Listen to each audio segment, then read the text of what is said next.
Hello mga idol, magawa na tayo ng herbicide. Itong 1 litro, gawin nating 5 liters.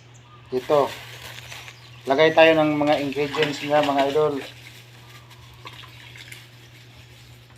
Pagkatapos, haluin natin ng gusto para ma-mix, para matunaw yung mga nilagay natin ng mga kanyang mga ingredients.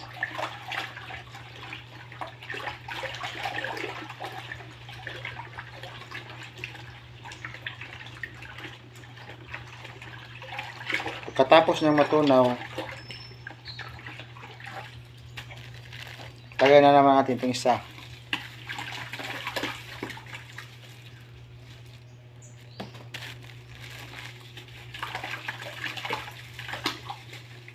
Dito mga idol, malaking tipid natin. Lalo na kung marami kang malaki yung area na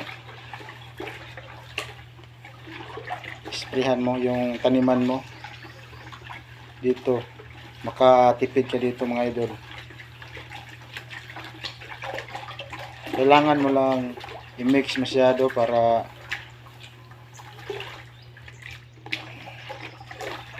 walang matirang para matunaw lahat.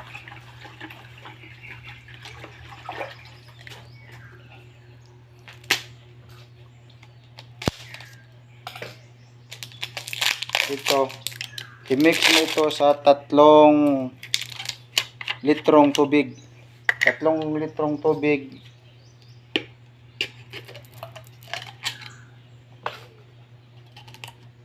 Tsaka ito, 1 litro nito herbicide. Ito.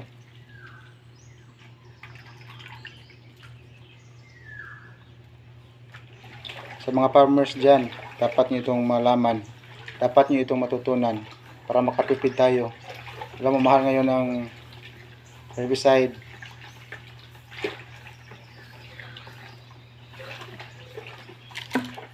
Itong ganito, yung 1 litro, nagkahalaga ito ng 350. Itong 350, umabot ito ng 5 litro.